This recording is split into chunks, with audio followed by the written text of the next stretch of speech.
일단 사사기는 사사라는 제목이 저희가 이게 심판관이라고 해서 있죠. 예, 사사기라는 제목은 영어로 저지스인데 이게 이제 원래는 그 재판관이라는 뜻에서 왔어요. 재판관이라는 뜻으로 이제 하는데 사실 히브리어로는 샤파트라는 단어에서 왔거든요. 샤파트라는 뜻이 미슈파트 뭐 이렇게 이런 여기서 그 앞에 붙으면 미슈파트 붙으면 뭐 재판 혹은 이제 공의, 정의 뭐 이런 뜻으로 사용이 되는데 기본적으로 이 단어는 다스리다라는 뜻을 가져요. 그러니까는 재판하다는 뜻하고 다스리다는 뜻하고 두 가지를 다 가지고 있는 단어예요. 그래서 우리 사사기 제목이 쇼페트라는 단어인데 이거는 재판하는 자라는 뜻도 되고 지도자라는 뜻도 돼요. 그래서 우리 여태까지 그 사사라는 단어를 여태까지는 그 재판하는 사람이라는 뜻으로 사용을 했는데 그거보다는 조금 더 넓은 범위로 다스리는 자라고 번역하는 것이 좀 더 적합해요. 왜냐하면 사사 중에서 재판관으로서 행동한 사람은 드보라밖에 없어요. 나머지는 이스라엘을 이제 군사적으로 인도해서 구원한 사람들이 주로 이제 사사거든요. 그래서 군사적 지도자 혹은 정치적 지도자, 영적 지도자 이 모든 것을 포함하고 있는 사람을 사사라고 우리가 번역하고 우리 생각하는 것이 훨씬 맞습니다. 그러니까 사사는 그 왕정 이전에 이스라엘을 다스리던 인도하던 지도자 이런 식으로 개념을 잡고 시작을 하면 좋겠어요. 그리고 요 시대는 어떤 시대냐 하면 여호수아가 죽고 나서 이제 지도자가 공백이 있었죠. 그러니까 왕이 생기기 이전까지 한 BC 1390년서부터 해서 1000년, 그러니까 왕위가 생기기 전까지 그 한 300년 정도, 300년에서 한 400년 정도의 시간을 사사기라고 이야기를 하고 있어요. 근데 이 시대는 뭐 얼만큼이냐는 요 자세한 설명들은 뭐 다 넘어가고요. 이 시대는 사회적으로 어떤 모양이냐면 그 12지파가 각각 그 분권 정치를 하고 있어요. 지방 분권, 저희 지방자치라고 해서 12지파가 그냥 각 지파가 자치적으로 이렇게 사회 공동체를 형성하고 있고 그 각 지파의 이 지도자가 이제 사사로 있어요. 각 지도자들이 이제 사사로 있고 무슨 일이 이제 일어나면 뭐 블레셋이 유다 지역을 침범하면은 유다 지도자가 사사가 먼저 일어나고 그 다음에 그 나머지한테 이제 연락을 하면 이 사람들이 와서 도와주든지 아니든지. 그러니까 전쟁을 했을 때 전체 지파가 모인 경우는 거의 없어요. 그러니까 쳐들어오면 그 쳐들어온 지파가 중심으로 해서 거기서 사사가 일어나고 그 사사를 중심으로서 몇 지파 정도 모여요. 뭐 그래서 한 3지파, 4지파? 그러니까 드보라 때 제일 많이 모인 게 한 10지파. 7지파죠. 7지파가 제일 많이 모인 거고, 여기 보면 드보라 이야기 보면은 온 지파와 오지 않은 지파를 나눠서 이제 온 지파는 축복하고 오지 않은 지파에 대해서는 저주를 하는 장면이 나오거든요. 그런 것처럼 여기는 12지파가 느슨하게 연결되어 있는 그런 12지파 연합체라는 어떤 사회적 구조를 가지고 있어요. 그리고 이제 종교적으로는 이때는 아직 성전이 지어지기 전이라 성막이 여기저기 옮겨 다녀요. 그래서 실로에도 있다가 뭐 단에도 있다가 베델에도 있다가 그 지도자들에 따라서 여기저기 좀 움직이면서 그 종교 중심지가 이제 옮겨지는데 일단 종교 중심지는 법궤가 있는 그래도 그 성막을 중심으로 해서 종교가 이렇게 모이고 하나님께 여쭤보고 뭐 하는 어떤 그런 식의 종교 사회적인 구성을 갖고 있죠. 그러니까 그래서 12지파 이제 사사기에 보면은 6명의 대사사가 나타나고 6명의 소사사가 나타나는데 이 사람들이 사사 전체를 다 나타내는 거는 아니고요. 더 많은 사사가 있었을 것이고 더 많은 일들이 일어났을 텐데 그 중에서 가장 이제 대표적인 사람들을 뽑아서 이제 6명의 대사사 글을 쓰고 나머지 6명의 이제 소사사를 기록했다고 볼 수 있어요. 사사기 전체 구조를 보시면 이제 요렇게 보시면 되고요. 전체 구조는 1장부터 3장 6절까지가 이렇게 하나의 프롤로그처럼 되어 있고요. 프롤로그라고 해서 이제 이렇게 서론처럼 하나의 틀을 가지고 있고, 그 다음에 이제 중심 이야기가 3장 7절부터 해서 이제 6명의 대사사 이야기가 이제 중심 이야기로 들어가요. 그래서 뭐 6명의 대사사 이야기 중간중간에 이제 소사사에 대한 소개들도 나오는데, 어쨌든 기본적으로는 6명의 대사사의 이야기가 중심 이야기로 들어가고, 그 다음에 이제 다시 17장부터 21장까지가 에필로그라 그래서 이제 부록처럼 들어가는데, 그러면서 여기는 이제 다시 사사 이야기가 아닌 다른 이야기가 들어가요. 근데 재밌는 거는 그 프롤로그의 주제와 에필로그의 주제가 거의 일치해요. 그러니까 누가 먼저 올라갈 것인가, 전쟁 할 때 누가 먼저 올라갈 것인가 라는 주제가 11장 처음에 등장을 하거든요. 그때 유다가 먼저 올라가야 된다, 뭐 이런 이야기가 있는데, 이게 나중에 에필로그로 가면 거기서도 마찬가지로 베냐민과 전쟁할 때 누가 먼저 올라갈 것인가 라는 주제를 그러니까 다시 나타나요. 그 다음에 결혼 이야기도 나타나는데, 악사의 결혼이 이제 프롤로그에서 나타나죠. 거기는 행복한 결혼이 나타나고 있다면, 이 마지막 부분에서는 베냐민의 결혼, 베냐민 지파의 결혼이 나타나는데, 거기서는 납치, 뭐 전쟁 이렇게 돼서 강제적 결혼, 아주 끔찍한 결혼의 모습들이 등장을 하고 있고요.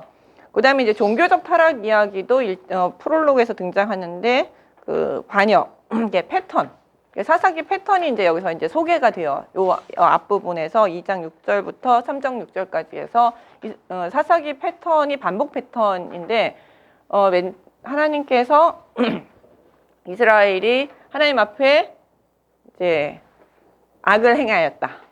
그래서 하나님께서 이걸 보시고 진노하셔서 누구 손에 파셨다. 그럼 이스라엘 백성이 너무 몇 년을 괴로워했다.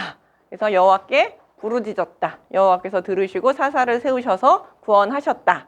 그리고 몇 년이 평안하였다. 그리고 다시 악을 행하였다라는 이런 반복 패턴이 사사기 중심 이야기의 틀을 형성하거든요. 근데 그 틀에 대한 소개를 미리 앞부분에서 사사기는 이런 틀을 가지고 진행된다라는 것을 2장 6절부터 3장 6절 사이에서 소개를 미리 하고 있어요. 사사기는 이런 틀로 진행이 된다라고 되어 있고, 여기서 이제 반역, 종교적 반역, 여호와께 언약을 깨고 이방 사람들과 결혼하고 여호와의 말씀을 순종하지 않고 이방 신들을 섬긴 것에 대한 이야기가 나오고 있고, 마지막 에필로그 부분에서도 종교적 타락에서 이제 미가 집에서 우상을 만들어서 섬기고 있고 레위인이 타락하는 이야기, 이제 이런 것들이 에필로그에도 나타나요. 그래서 종교적인 이야기, 그 다음에 이제 전쟁 이야기가 동일한 모티브가 프롤로그와 에필로그에 등장을 하면서 이야기를 시작하고 마치고 있는데,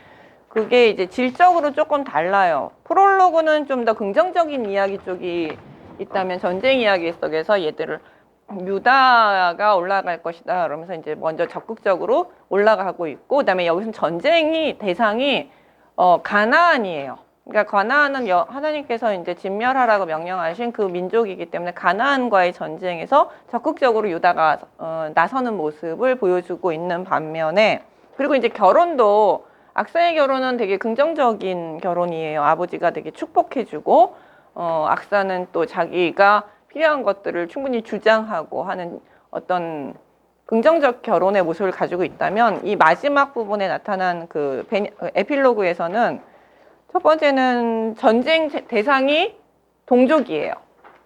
그러니까 이스라엘 사회가 적과 싸워야 하는데 적과 싸우지 않고 자기네들끼리 싸우고 있는, 그래서 한 지파를 거의 진멸할 뻔한, 그러니까 진멸의 대상은 오직 가나안 민족만이 진멸의 대상인데, 거꾸로 자기 민족을 진멸할 뻔한 이야기가 이제 베냐민 이야기 전쟁에서 나오고, 그다음에 이 결혼도 되게 처참하고 끔찍한 모습의 그러니까 결혼 이야기가 나타남으로써 사사 시대가 이제 이렇게 전체 틀 안에서 더 타락한 모습, 시작보다는 마지막 부분에 있어서 시대적으로 상당히 타락하고 있다라는 것을 이 문학적 틀을 통해서 지금 여기서 그 사사시대에 대한 평가를 해주고 있다는 것이죠.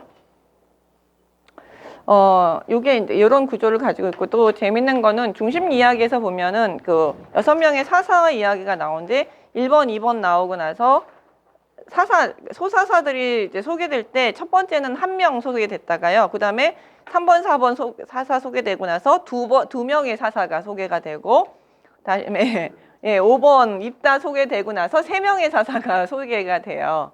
그러니까 하나, 둘, 셋 이런 식으로 그 기존의 대사사와 소사사가 이렇게 끼어 들어가 있는 패턴도 상당히 독특한 패턴을 가지고 있죠. 그래서 전체적으로 사사기는 아주 잘 짜여져 있는 문학 구조를 가지고 있어요.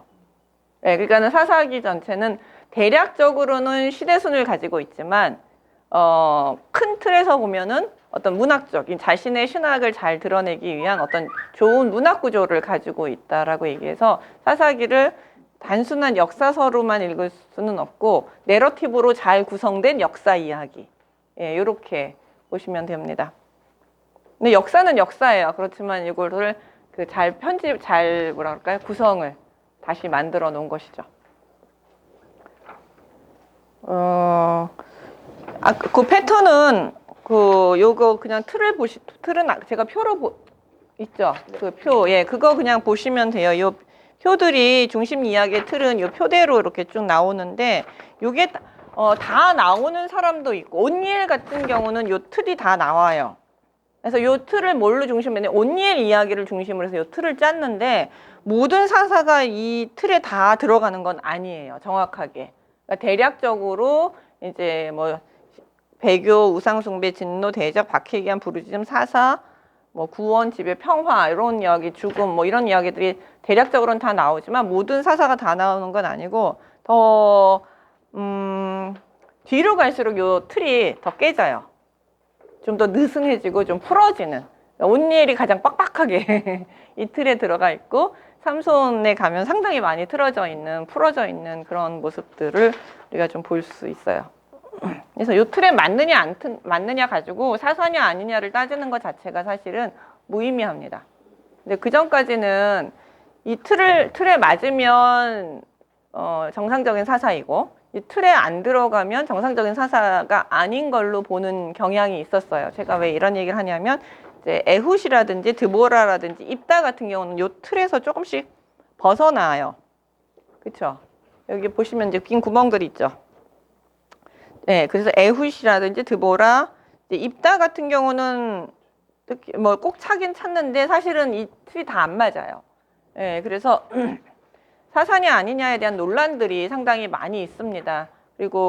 그런데 그것을 과연 이제 이 틀만 가지고 사사냐 아니냐 논란하는 것 자체는 성경에 기록되어 있을 때 사사라고 분명히 얘기하고 있는데, 사사냐 아니냐 논란을 하는 것 자체가 그렇게 큰 의미가 있는 건 아닌 것 같습니다. 근데 예전에는 요거 가지고 상당히 많이 논란을 했어요. 근데 요즘은 아직도 예전에 쓰신 책들은 상당히 그런 이야기들이 많이 있습니다. 이제 제가 구체적으로 들어가면 요 사사냐 아니냐는 논란이 얼마나 상당히 많았고, 그것이 얼마나 편견에 의해서 그렇게 만들어졌는지에 대한 우리 좀 생각을 할 수 있는 부분들이 상당히 많이 있어요. 예. 대소는 어떻게? 대소는 그 구원 이야기가 있는 경우, 그러니까 메인 이야기 중에서 그러니까 시대나 이런 게 아니라요. 그냥 이야기가 좀 더 많이 집중되어 있으면 대사사라고 구분을 하고요. 이야기가 짤막하게 그도 누구 어디를 다스렸더라, 사사였더라 이러고서 나서 그냥 슬쩍 뭐 사무엘 같은 경우는 600명으로 뭐 이스라엘 첩조로 600명을 죽였더라 뭐 이렇게 하면서 끝나요. 그냥 한두 줄로 간략하게 대한 것. 분량이죠. 절대적으로 분량으로 그냥 대사사, 소사사라고 나누고 있어요. 그러니까 우리는 지금 대사사, 소사는 영어로는 메이저, 마이너 뭐 이런 식으로 표현을 하죠. 능력과는 관계없어요. 관계없어요. 근데 아마 모르겠어요. 이거 하실 때는 이쪽이 더 어떤 특별한 구원의 이야기가 더 있었고, 이쪽은 아마, 근데 제가 보기에 이 소사사들이, 마이너 사사들이 주류이고요. 주류. 이 사람들이 주류 이제 이고, 보통은 이 사람들이 이런 소사, 마이너스 사사들이 대부분의 지역들을 각지에서 상당히 수많은 마이너스 사사들이 있었을 거예요. 예, 그리고 이 대사사들은 오히려 좀 독특하게 하나님의 구원 사역을 이룬 사람들이라고 우리가 볼 수 있을 것 같아요. 순서는 시대순. 예, 대략 그 사사 순서는 시대순이라고 볼 수 있어요. 제가 이제 시대순이 아니라고 얘기한 부분은 프롤로그하고 에필로그가 시간적으로 더 가까워요. 그러니까 에필로그 이야기가 시간적으로 대사사 이야기보다 훨씬 이전에 일어난 부분이에요. 예, 그리고 이 중간에 사사들은 대략 시간순을 가지고 있어요.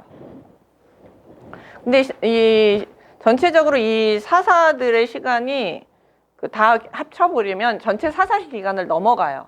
그래서 전체 역사로 넘어가기 때문에 사사들의 시간이 이렇게 하나 끝나면 하나 끝나면 하나라기보다는 시간들이 대충 겹쳐 있는 부분들이 분명히 있었을 것으로 추측을 해요. 그래야 그 역사적으로 봤을 때 1400년부터 해가지고 BC 1400년부터 해서 이스라엘 역사, 뭐 다윗 왕정 1000년 정도에 그때 보면서 이렇게 추산을 했을 때 사사 시대가 한 300 몇 년 안에 끝나야 되는데 그렇게 하려면은 이게 겹쳐야 돼요. 시간이 예.